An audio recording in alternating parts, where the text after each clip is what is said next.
afternoon, one and all. Thank you to the band. Great stuff there. We even had a little island in the sun. Harry Belafonte. Some of it was filmed just a few hundred yards from here at Farley Hill back in the 1950s. Island in the Sun with James Mason, Harry Belafonte, Joan Fontaine, and she's still going strong, Joan Collins, as a young woman I should say. Stephen Boyd and one or two others. Deborah Brainbridge or whatever her name was. That shows my age, although I started young, so. Anyway, everybody, welcome on behalf of the Barbados National Trust to the open house at Bleak House. Fantastic position here, overlooking the plains of St. Andrew, going down to St. Joseph, and even St. John and Ragged Point Lighthouse over there in St. Philip. So we have quite a panorama here. I am going to speak for maybe 15 minutes. It is the usual tradition of open house that somebody delivers an address. Most of you all have the little leaflet which explains about the house and the settlement, so I will not go into too much detail about this because you have it before you, and the furniture and all the stuff that's inside it. I'll give you a little overview. I was hoping to give this talk on the lawn in front of the house, but because of the crowd it would have been impossible. So I'll do it here, and then bit by bit you can go outside over there and see the things that I am talking about. So welcome once again. We are in a very interesting location because we are on the edge of the coral crust that forms most of Barbados. I'm going to give a brief outline of the geological formation on which we sit. The coral crust that we are sitting on is just under 1 million years old. It is part of the upper level of Barbados. There are a number of layers because what we are looking at to the east over here is in a way the underbelly of Barbados. It is the folded sedimentary layers that were once way down on the seabed in this part of the Eastern Caribbean. The sediment that you see there flowed out of the rivers, the mainland rivers of the Orinoco and rivers along northern Venezuela, and the silt came out in layers and landed on the seabed. Back to the west of us was the Caribbean plate moving like a blade of a bulldozer forward in this direction. In fact, it moves forward at about 1 centimeter a year. And what essentially it is doing, it is pushing Barbados in front of it.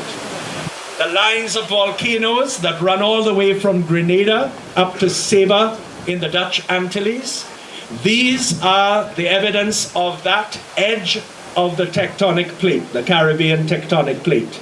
And beyond it, almost 100 miles, was formed this island, very unusually an oceanic island. Really no volcanism in Barbados at all, but created by the volcanoes that happened 100 miles behind. So just imagine we're sitting on this crust of coral, which is lying on top these folded layers of sediment and clay, and we are sailing out towards Africa at 1 centimeter a year. Okay, good. And on the edge of this crust, this house was built in the 1860s. Now, what I want you to do later on, not all at once, but bit by bit, is to go out in front of the house or out in this lovely little gazebo here and look at that panoramic view. And as you look down to the southeast, you will see the beginning of the coral cliff running in a horseshoe beneath us, and all out into St. Peter, up in this area here. So as the land was pushed forward and the sediment rose to within the sunlight of the surface of the ocean, the coral reefs began to develop. And as the motion of that force continued forward, it pushed those coral reefs up above the surface of the ocean. Of course, the coral died, but different layers emerged. So you have down on the west coast your seashore and then your first terrace, and you move in from that and you get your second terrace, and here we are sitting at the top looking east, but the exposed area is beneath us.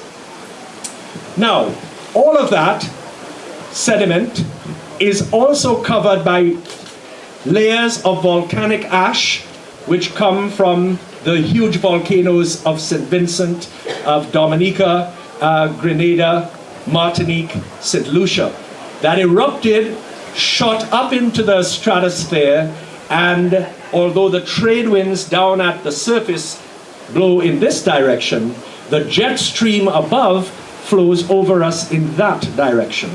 And so the ash of those volcanoes actually ended up in very thin layers across Barbados.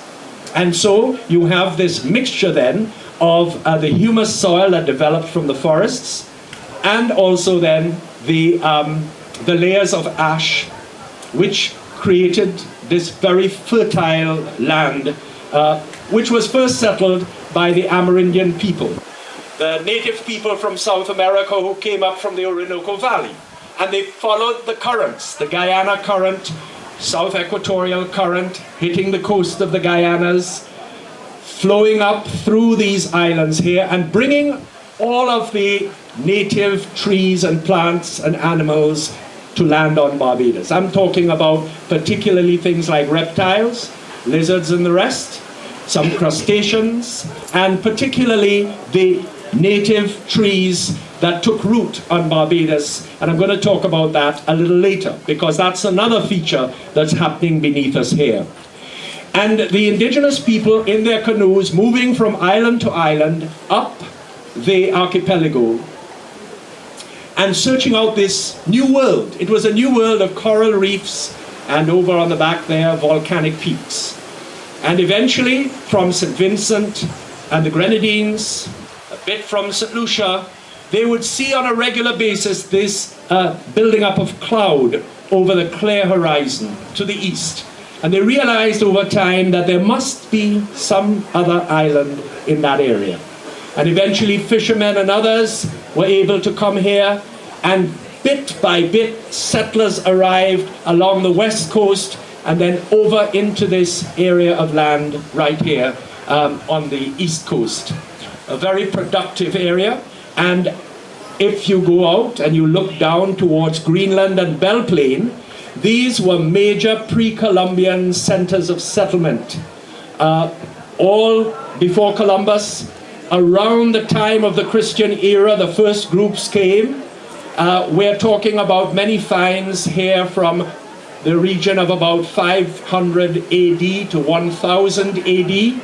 And luckily, Mr. Goddard has different implements which have been found in this area. Here is a beautiful little stone celt, which would have been attached to a piece of wood and tied to it, and you would have had a nice little axe found down in the Greenland area.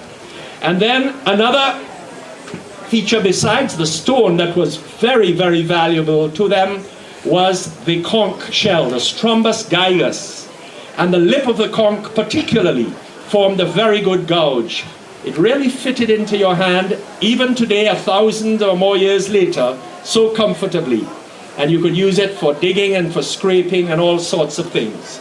So the Strombus gigas, the queen conch, used not only for tools, but for jewelry, for fish hooks, for a wide range of implements, also to make beads. And they would have populated the flat areas coming in below us here, and their villages were situated throughout this area, the sea there with its reefs and all, and the land on which they mainly grew cassava and maize, corn, and a number of other crops. So what you kind of can imagine once you get out here is these dotted settlements below you, all among the forest. which they grew in a manner that they had used in South America, the slash and burn agriculture. You may imagine the forested Barbados. They'd go in there, burn out a section of maybe about an acre or two, plant their crops, and after about 2 or 3 growing seasons, they'd move on elsewhere, and then that would rejuvenate itself and be ready for another garden at another time. So that's your pre-Columbian life that was going on beneath there. And then with the arrival of Columbus, not here necessarily in this part of the Caribbean, his 4 voyages were scattered to the north and to the south in the area of Trinidad, Dominica, Martinique, and of course the first one up in the Bahamas. So he missed Barbados, but others who were heading down to Brazil after Amerigo Vespucci and all those others found Brazil and the mainland, they were passing across here to get directly to Brazil, and now and again would see these hills of the east coast of Barbados come around into the lee and land. The Portuguese left hogs that populated the place, but also the Spanish from about 1503 and particularly in 1511 sent raiding parties down to these islands to exterminate the indigenous people who were attacking their new colonies in places like Puerto Rico and Hispaniola. And so these edicts were issued that the Spanish had complete right to go and capture and sell duty-free the natives of these islands. And that is when, in 1511, in those declarations, we get the first inkling of the name Os Barbados, that Barbados was included in that list of islands.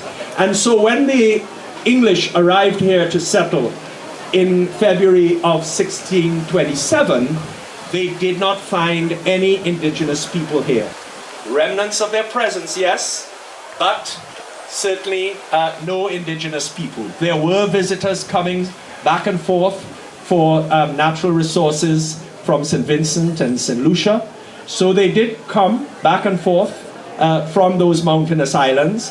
And that is why we get still in the Barbados place names, places like Indian Pond, or where you have parked your car, Indian Ground, and 1 or 2 other things. If you look at Ligon's map of the 1650s, you will actually see a guy in that area, in the area of what would be St. John, coming up into St. Joseph, with his 35-foot canoe and standing next to this canoe. So we get the inkling, we get the idea of indigenous people mixing with those first settlers, and of course, teaching them and the African arrivals who arrived, 10 of them, along with the first English settlers back in 1627, transferring their knowledge on the processing of cassava and that kind of thing.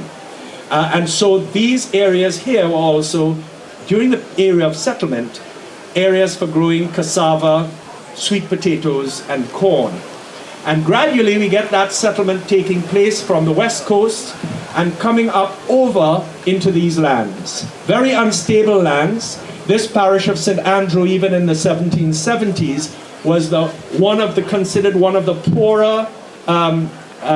poorer parishes of Barbados.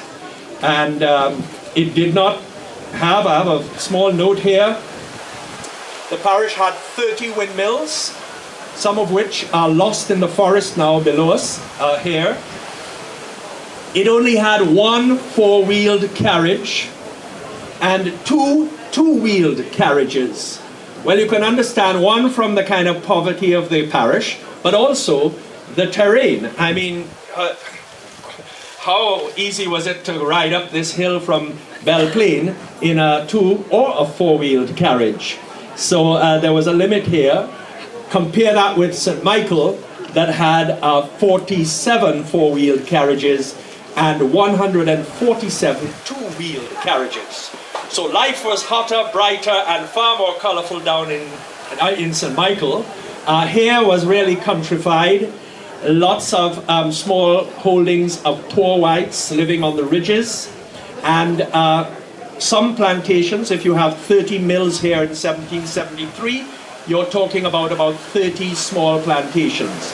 When you go out onto the terrace and look across to your left, you will see the mill wall of Morgan Lewis. So that's one of those surviving. Burnt House had its own mill and factory as well, just over the edge here, down in that direction. But because of the slippage and sliding, in 1938 there was some very heavy rains, and part of the buildings, that was the, particularly the cattle, buildings holding the cattle, slipped downhill 150 feet. So it was, a very, up to today, you drive on any of these back roads in St. Joseph and St. Andrew, and you will see that the roads themselves are slipping all the time. And the less people that live here, the less the Ministry of Communications and Works bothers to repair the roads. So that's what's happening. The other important thing to look at when you go out there again is from north to south, not a blade of sugarcane will you see in this whole area. This is the new transformation of Barbados that we are living through today. It is Barbados as sugar declines, and the crop this year, later and later beginning processing. Processing will start in March rather than in January. And as the crop declines, the forest is taking over. So that today, Barbados has more forest today than for the last 300 years. We are going back into the 17th century, particularly as we look down onto this part of Barbados. The River Tamarind, first of all the tall grass, and then the River Tamarind is the pioneer, and close up behind it is the Cecropia, that is the trumpet tree, and you will see all along the edge a clusia, which has long roots. You find them in the gullies, but now you're finding them all in these areas here. The long roots from which, in the days of sugar and slavery, they made the dung baskets, the thick roots that were woven for baskets. So we see what's happening there beneath us is the reordering of the natural life of Barbados taking place before our very eyes. You'll be looking down the valley. There are a number of springs here. You see a few ponds as well. Just straight ahead, you will just see the tip of the St. Andrew's Parish Church. The St. Joseph Parish Church, which is further south, is now abandoned because just like the old sugar works here, it's slipping down the hillside and cracking away. When you go outside, you'll see another feature of the 21st century landscape, and it is the cell phone towers dotting the ridges, particularly along this coral crust here. But there's one special one over at Bissett's on the site of the abandoned District F police station. Very tall, it looks like a tower, but you've got to go close to it to realize what they were trying to do was disguise it as a pine tree. So if you go close to Bissett's, you'll see this tower going up and lots of artificial branches sticking out. I mean, it fools no one, but it was a good effort, to try to disguise it. But once you go out there or onto the veranda, you'll see it against the skyline right there. One of the things that St. Andrews grew a great deal, even when sugar was very active here in Barbados, it grew a lot of pineapples. In 1773, we have Joseph Senhouse, who was a magistrate and planter here, referring to the main production of pineapples here in St. Andrew. And we know that just 2 decades before, George Washington was here on a brief visit of about 6.5 weeks with his ailing brother, and the fruit he loved most, and the fruit that he had tasted for the first time, was this pineapple. And it came from here, Barbados, and it was a thrill for him. So we know that the pineapples were being grown here. Cassava was still being grown to feed both the plantocracy and the enslaved, and other cashews as well, the cashew nuts, for instance, very common in the St. Andrew area.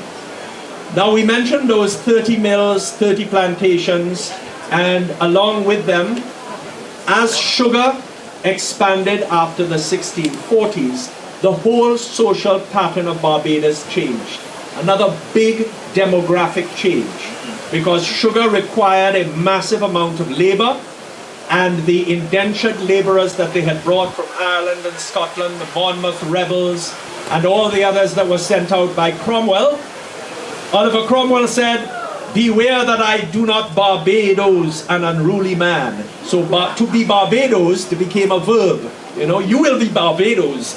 And so a number of people were Barbados. But those indigenous labor were not sufficient for the growth of sugar. And what had happened even from the beginning of colonization is the importation of enslaved laborers from West Africa.